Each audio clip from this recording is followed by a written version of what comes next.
کافر کفر میں تو رہا، لیکن اگر کافر اسلام کو مٹانے پہ آ جائے،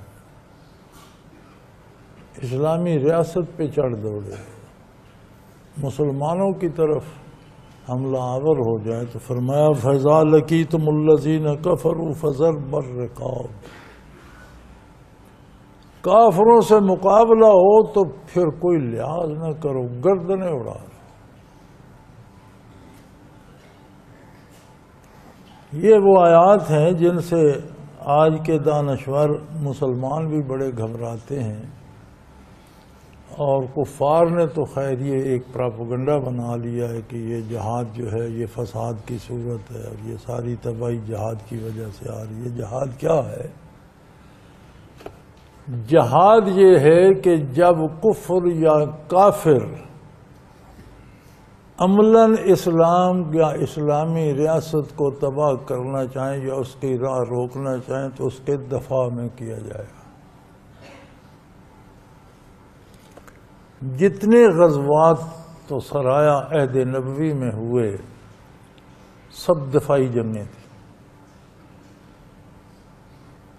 اہل مکہ نے تجارتی قافلہ بھیجا، ساری آمدن سے فوج بنا کر مدینہ منورہ پر تاراج کریں گے، اس قافلے کو روکنے کی کوشش میں بدر کا معرکہ بپا ہوا، احد میں کفار حملہ آور ہوئے، خندق میں کفار حملہ آور ہوئے۔ اگر تبوک افواج گئیں تو کیسر نے اعلان کیا تھا میں اسلامی ریاست پر حملہ کروں گا، اس کے جواب میں گئی۔ ساری دفاعی جنگیں ہیں۔ خلافت راشدہ میں جتنی فتوحات ہوئی دفاع کے طور پر ہوئی، جس ریاست نے اسلامی ریاست پر حملہ کرنے کی کوشش کی اس دفاع میں وہ ریاست فتح ہوئی۔ بلکہ ایک وقت پر حضرت فاروق اعظم رضی اللہ عنہ کی خلافت میں آپ کے جرنیلوں نے انہیں لکھا کہ ہم ساتھ والا فلاں ملک بھی فتح کر سکتے ہیں، تو آپ نے جواباً لکھا کہ وہ آپ سے چھیڑ چھاڑ کر رہا ہے، حملہ کر رہا ہے۔ جی نہیں، فرمایا ضرورت نہیں۔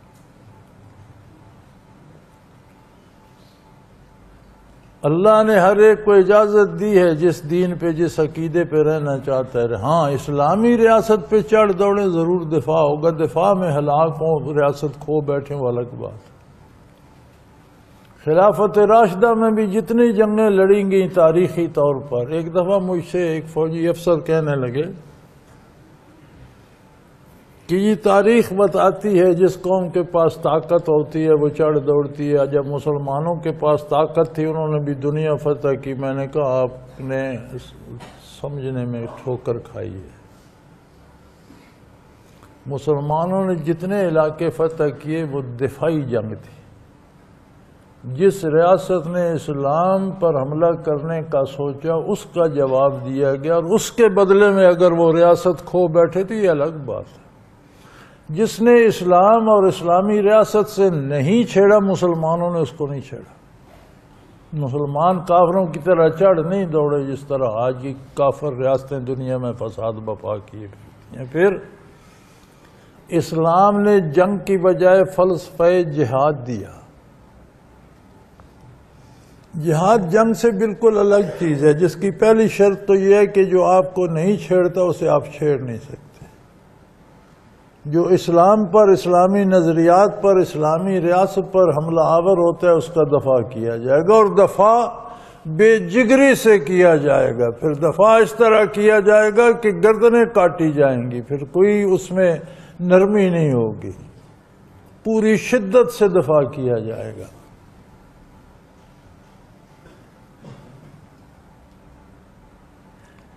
اور اس دفاع میں اللہ کی مدد ہوتی ہے مسلمانوں کے ساتھ، وہ یقیناً فاتح ہوتے ہیں۔ فرمایا جب تم گردنیں مارو گے، حتی اذا خنتموہم فشد الوثاق، جب خوب خون بہہ جائے ان کا تو باقیوں کو قید کر لو، مضبوط باندھ لو۔ یعنی جب آپ جہاد کریں گے اس کی شرائط کے مطابق اسلام کے دفاع کے لیے میدان میں آئیں گے تو کن کی گردنیں ماری جائیں گی؟ جو میدان میں ہوں گے۔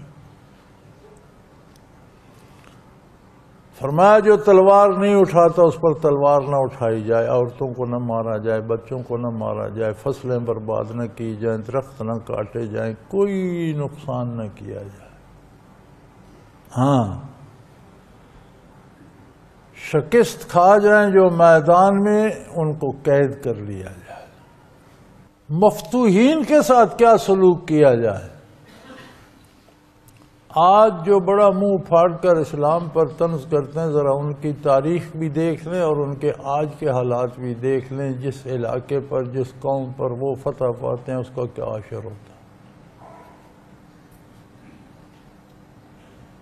اسلام نے یہ سزا دی ہے کہ میدان میں جو شکست کھا جائے گا وہ قیدی ہو جائے گا۔ اب قیدی کے بعد میں 4 طریقے ہیں۔ وہ خود بھی قیدی ہوگا، اس کا بال بچہ، بیوی بچے بھی، بیوی بھی قید ہوگی، بچے بھی قید ہوگی، اس کا خاندان قیدی ہو جائے گا۔ قیدیوں کا کیا ہوگا؟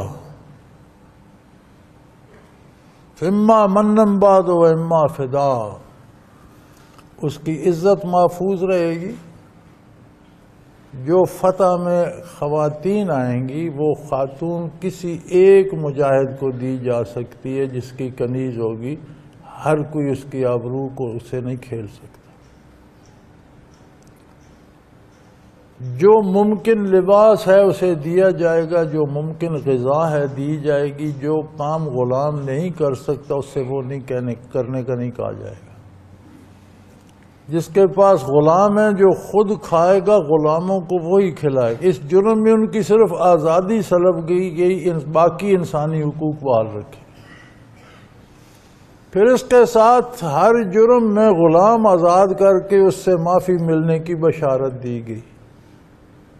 چنانچہ مسلمانوں نے دھڑا دھڑ غلام آزاد کیے، بلکہ عہد فاروقی تک کوئی غلام نظر نہیں آتا تھا، آزاد ہو گئے تھے۔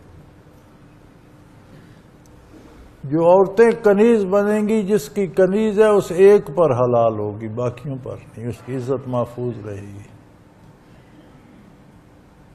جب لفظ غلام آتا ہے نا تو پھر یہ سمجھا جاتا ہے کہ جس طرح امریکہ نے افریقہ سے لوگوں کو پکڑ پکڑ کر زنجیروں میں باندھ کر جہازوں میں بھر کر جانوروں کی طرح امریکہ لے جا کر منڈیاں لگائیں اور بولیاں لگا کر بیچے اور ان پر طرح طرح کے مظالم کیے گئے، اور ابھی تک وہ کالوں کو نفرت سے دیکھا جاتا ہے اور مارا پیٹا جاتا ہے اور ان کو سارا رسوا کیا جاتا ہے۔ وہ غلامی اسلام میں نہیں ہے۔ اسلام میں غلامی شرائط سے ایک تو یہ ہے کہ وہ بندہ غلام بنے گا جو تلوار لے کر، بندوق لے کر اسلام کے یا اسلامی افواج کے خلاف میدان میں آیا، سارے نہیں، اس کا خاندان بھی قید کیا جائے گا۔ پھر فدیہ لے کر، یہ فیصلہ اس وقت کے امیر پر ہے، ہو سکتا ہے وہ فدیہ لے کر چھوڑ دے، احسان کر کے چھوڑ دے۔ اگر سمجھے کہ اسے چھوڑ دینے سے یہ اسلام قبول کر لیں گے، ان کے حالات بدل جائیں گے، یہ برائی سے باز آ جائیں گے، تو مفت میں چھوڑ دے، احسان کر کے چھوڑ دے۔ یہ اس امیر پر اس موقع پر ہے۔ 4 راستے ہیں، یا غلام بنا لیے جائے، یا فدیہ لیا جائے، یا مفت میں چھوڑ دیے جائیں، یا وہ اسلام قبول کر لے۔ اگر اس نے اسلام قبول کر لیا بات ختم ہو گئی۔ اب جو غلام مسلمانوں میں آئے، آزاد بھی ہوئے، ان میں مسلمانوں کے امام بھی بنے، فقہ میں، کوئی حدیث میں، تفسیر میں۔ کیا امام نہیں ملتے آپ کو؟ غلام آئے تھے اور امام بنے۔ غلام آئے تھے اور حکمران بنے، امیر المومنین بنے۔ یہ بر صغیر کی تاریخ میں خاندان غلامہ ملتا، 6-7 بادشاہ یکے بعد دیگر آئے جو قیدی ہو کر، غلام بن کر، بک کر آئے تھے، لیکن انہیں وہ سہولتیں دی گئیں، وہ تربیت دی گئی، جرنیل بنے، پھر حکمران بنے، بادشاہ بنے۔ دنیا کی کوئی قوم اپنی تاریخ میں سے یہ نکال کر دکھائے کہ ہمارے غلاموں میں اتنے عالم ہوئے، اتنے فاضل ہوئے، اتنے انجینئر ہوئے، اتنے غلام جو ہے وہ بادشاہ بنے، نہیں ملتا۔ کہ اس غلامی کو اس غلامی پہ تصور نہ کیا جائے۔ ہمارے مولوی حضرات بھی غلاموں اور کنیزوں کے مسئلے پہ بڑے گھبراتے ہیں اور بڑے زچ ہوتے ہیں۔ چاہیے کہ مطالعہ کریں اور ان حقائق کو سمجھیں۔ کنیزیں جو بنائی گئیں ان کی آبرو محفوظ کی گئی،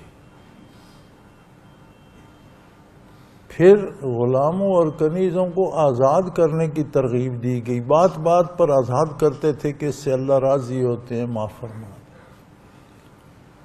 کھانے پینے لباس میں قید رکھی گئی کہ جو خود کھاؤ گے پہنو گے، غلاموں کنیزوں کو وہی کھانا، وہی لباس، وہی سہولت، جو کام وہ نہیں کر سکتے وہ کرنے کا نہیں کہو گی، جتنا کسی میں استعداد ہے اتنا کام لو۔ سو یہ وہ غلامی نہیں ہے جو کفار والی ہے جس پہ لوگ معذرت رہتے ہیں، اور یہ تب تک ہے حتیٰ تضع الحرب اوزارہا، جب جنگ ختم ہو جائے، جب ان کی کمر ٹوٹ جائے، جب کفر کی طاقت اسلام پر حملہ آور ہونے کی نہ رہے تو پھر لڑنے کی ضرورت نہیں۔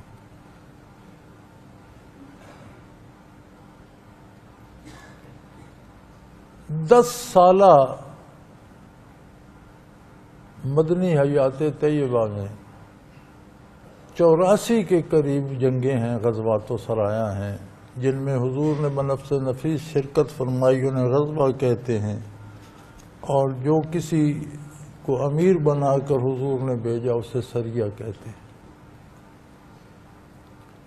ان میں معرکہ بدر و احد سے لے کر آخر تک، بلکہ جب حضور کا اس دنیا سے آپ نے پردہ فرمایا اس وقت بھی لشکر اسلامی سرحد پر جانے کو تیار تھا، جو رک گیا، اور پھر حضور کے وصال اور کفن دفن سے فارغ ہونے کا پھر وہ لشکر گیا۔ ان 84 جنگوں میں کتنی مخلوق ماری گئی؟ کوئی 1400 کے قریب کافر ہلاک ہوئے اور 200 کے لگ بھگ مسلمان شہید ہوئے 84 جنگوں۔ بندے مارنا مقصد نہیں تھا، باطل کو روکنا مقصد تھا،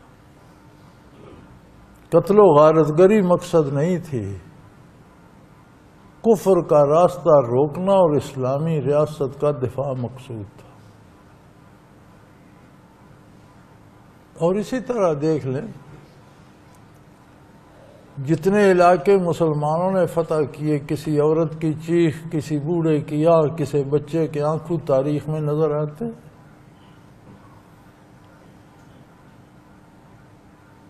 کہاں جزیرہ نما عرب سے نکلے، بر صغیر اور افغانستان سے ہوتے ہوئے چین تک صحابہ کرام پہنچے، پورا چین گزار کر چین کے مشرقی کنارے، سمندر کے کنارے پر بھی صحابہ کے عہد کی مسجد کے کھنڈرات اور صحابہ کے مزارات آج بھی موجود ہیں۔ ہسپانیہ تک پہنچے، افریقہ فتح کیا۔ پوری تاریخ میں کسی عورت کی چیخ، کسی بوڑھے کی آنکھ، کسی بچے کے آنسو دکھا دے، کسی پر ظلم ہوا۔ غیر اسلامی لشکر جہاں سے گزرے بستیوں کو کھنڈروں میں تبدیل کرتے گئے، انسانی چیخوں اور واویلا سے تاریخ لرز اٹھتی ہے۔ خود جو فلمیں وہ جنگ کی دکھاتے ہیں وہی دیکھ کے اندازہ کر لیں، جو وہ خود دکھاتے ہیں وہ تو بڑا بچ بچ آ کے فلم بناتے ہوں گے،